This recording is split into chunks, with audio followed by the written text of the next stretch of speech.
Welcome to The Hidden Load for the educators and leaders in medicine who hold everyone up. We will tackle the hard topics and help you conquer your chaos and get to calm, all by starting to acknowledge and remove that hidden load. This podcast is a space for us to name the things that are common but not normal. Each week, we'll look at the invisible weight you're carrying and explore practical coaching-based tools to help you find more calm, better boundaries, and a sense of purpose that doesn't require you to run on empty. I'm so glad that you've carved time out for yourself today. Let's get into the episode. Welcome back to The Hidden Load. I am your host, Dr. Santina or Tina Wheat. And today, I want to talk about a word that makes every high-achieving healthcare professional instantly flinch. It is a simple two-letter word that we are conditioned to avoid at all costs, starting from the moment that we take organic chemistry at the beginning of our pre-medical journey. And that word is no. In medicine, a no feels like a catastrophic failure. A no means that grant wasn't funded. A no means the residency program director did not rank you. A no means that you don't have the opportunity to do that research project with the lab that you were hoping for. A no means the institutional budget committee has denied your request for more clinical staff. It might be that paper that you submitted was not accepted and you feel like all of your work has been for naught. Because we are a culture of straight A perfectionists, we tend to carry a massive hidden load, the exhausting energy of risk avoidance. We curate our proposals, our ideas, and also our leadership initiatives so perfectly that we only ask for things when we are 99% certain the answer will be an easy yes. And when we get that no, it feels catastrophic. And today, I want to turn that entire framework on its head. I want to offer you a radical leadership metric. And that is, if you aren't hearing no on a regular basis, then you simply aren't trying hard enough or reaching high enough. When you play the leadership game so safely that your record is flawless, then you aren't being elite. You are just playing small. And so today, we are going to talk about why a no is actually a vital diagnostic tool, how to use rejection as an immediate opportunity to grow, and why collecting your share of no's is the only thing that makes the hard-fought yeses taste so sweet. Now, I want to be completely honest with you about how this showed up for me in my own leadership journey. I never had that magic streak where everything I touched turned to gold. I always wished I could have. I never had a moment where institutional doors just flew open for me. Like most of you, I had to fight for every inch of my progress, for the positions that I was able to obtain. But a few years ago, I sat down to audit my leadership portfolio and think about what impact I'd been able to have. I looked back at the curriculum changes that I had proposed, the small resource requests that I had made, and the initiatives that I had put forward over the preceding few years. And as I looked at the list, I noticed something strange. Every single one of them had been approved. On the surface, you might think, great, that's 100% success rate. You're doing amazing. But as I sat there looking at the clean sheet, another realization hit me. My record wasn't looking so clean because of institutional genius. My record was clean because I had really moved to playing defense. I was so terrified of the institutional no, of that failure, so afraid that a rejection would be a public indictment of my competence or my standing, especially after a period of time where every battle was so hard fought, that I was actually doing the institution's rejecting for them, right inside my own head. I sometimes would have a big, bold, creative idea that really could solve a systemic issue for our learners or our faculty. But before I even touched the keyboard to draft a proposal, the internal editor took over. The leadership is going to say no. They're never going to find the money to do this. This timeline looks too aggressive. Let me scale it back. Let me just ask for part of what we actually need, because then that'll be a safe yes. Then it'll look like I had a win. I need to temper down the expectations of my team. Right there that I was doing, it was a self-censorship trap. I was protecting my record at the expense of potential growth. I was carrying the hidden load of constantly watering down my own vision, purely out of fear of hearing a two-letter word. The moment that I realized a clean record actually meant a lack of courage was the moment that I realized that I should no longer be doing the institution's gatekeeping for them. So, in order to move forward, I needed to look at the systemic anatomy of why I carried this fear and why some of you are also carrying it. Medicine breeds us to believe that absolute consensus is the only safe operating environment. In the operating room or in the clinic, you want standardized protocols. You don't want a rogue creative idea mid-procedure. We're taught that you need to do the same thing that a reasonable person would do, so everyone needs to have their care be similar. But when you step into an educational or institutional leadership role, that exact same safety mechanism actually becomes stagnation. When we avoid the risk of hearing no, we end up paying an invisible tax. And as I mentioned before, I call it the stagnation tax. We spend hours in our offices engineering ambition right out of our proposals. We think, well, the department really needs an entire multidisciplinary health tracking system, but the committee is probably going to say no to that. So let me just ask for a single software license instead. Does that sound familiar? You do the work, you get the easy yes for that single software license, and you celebrate. But you haven't actually solved the problem. You just took a safe bet. Sure, you might have chipped away a little bit at your problem, but you need to move a lot further.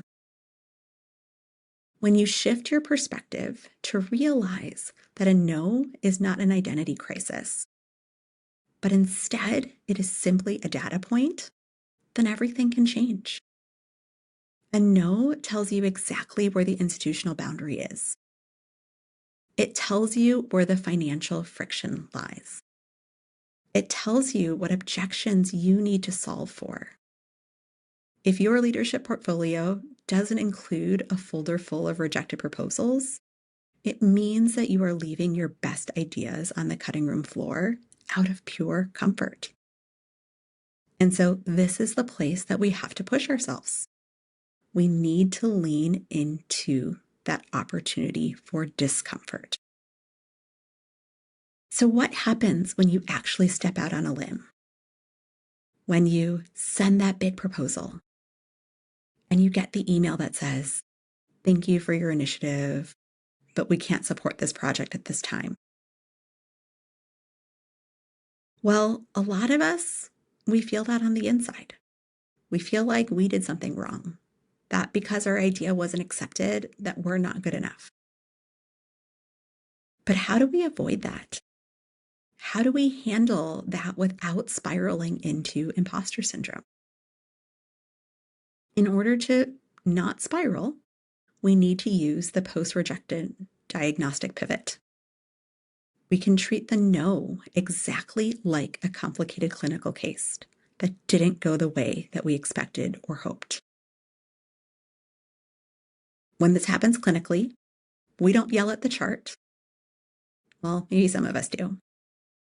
But really, we audit the data. So the first step is to isolate the rational from the emotional. When the leadership no drops, your brain will immediately try to turn it into drama. It will say, they don't value my department, or they don't respect my leadership, or I'm just stuck. Those are drama and thought distortions.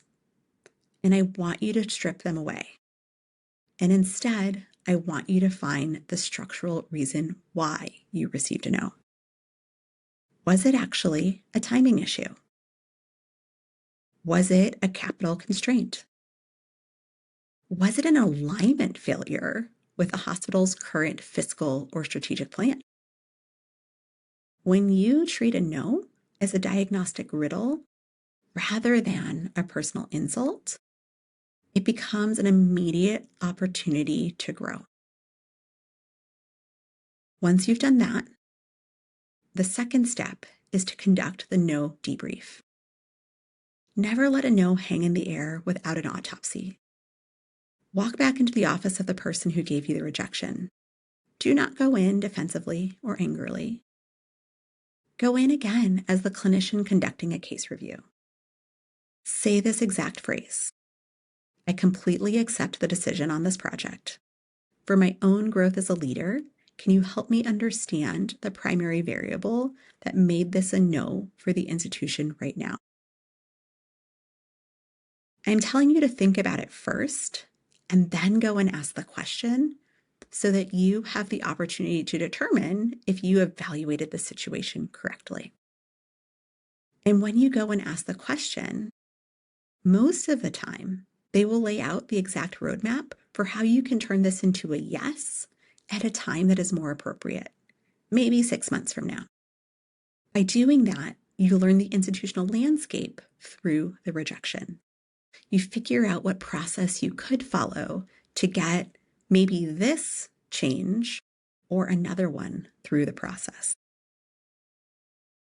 The third thing I want you to consider is that a no is frequently a not yet. In academic medicine, institutional memory is quite long. And often these are big bureaucratic systems, and moving the ship takes time. A no is often not a completely closed door. It is often just a checkpoint.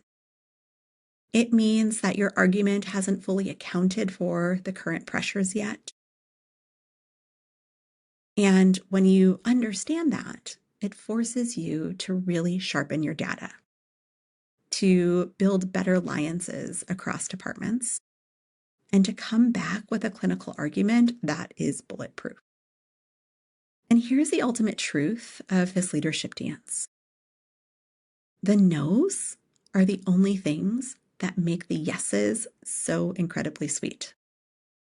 If every project you propose goes through without a fight, then you never actually feel the triumph of true systemic change.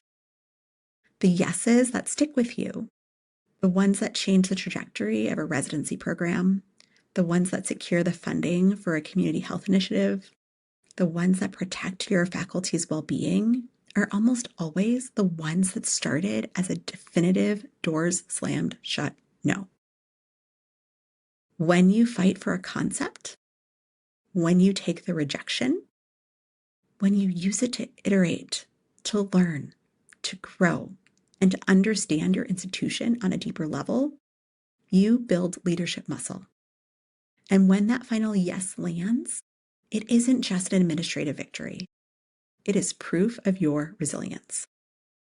It is proof that you didn't just ask for what was easy, you pulled the institution forward into what was necessary.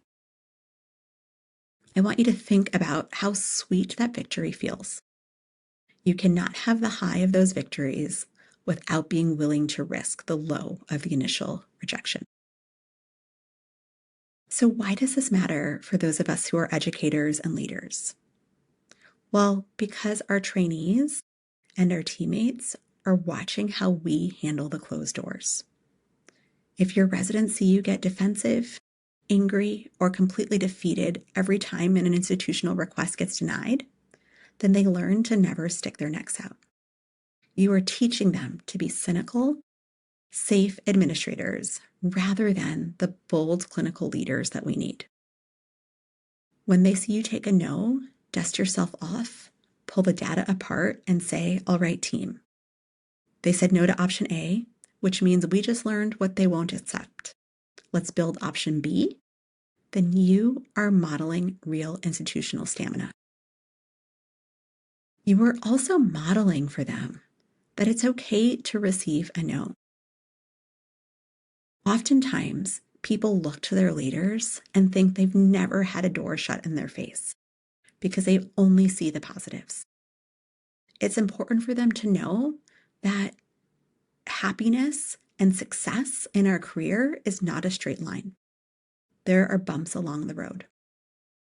And modeling this to our learners, to our teammates, gives them the knowledge that it's okay when it happens to them too. Okay, let's talk about your Monday morning challenge. This week, I want you to look at your dream project list. The big, audacious, hairy ideas that you've been sitting on because you are convinced the higher-ups will shoot it down. I want you to draft a proposal. And I want you to hit send. Go into next week with the explicit goal of pushing the envelope far enough to actually hear the word no. Stop paying the stagnation tax. Treat that rejection as an invitation to sharpen your blade. Because if you aren't hearing no, you aren't leading. You are just waiting. Thank you for joining me today on The Hidden Load. If this episode gave you the courage to risk a no this week, I hope you will share it with a colleague who is currently playing it a little too safe in their own career or department. Let's help lighten their load together, and I will see you next week. Thank you for listening to The Hidden Load. If today's conversation spoke to you, I would love for you to share it with a colleague who might need to hear it too. It's one of the simplest ways we can start shifting the culture of medicine together. And remember, your time spent reflecting here matters. You can earn free CME or CE credits for listening to today's episode through the Pinnacle app. You'll find that link in the show notes. If you are looking for one-on-one coaching support or want to dive deeper into the resources we discussed today, let's connect. You can find information on how to reach me in the show notes. And don't forget to hit subscribe so that you never miss an episode. And leave me a rating so that others can find me too. And take care of yourself because you deserve to be held up too. And I'll see you next time.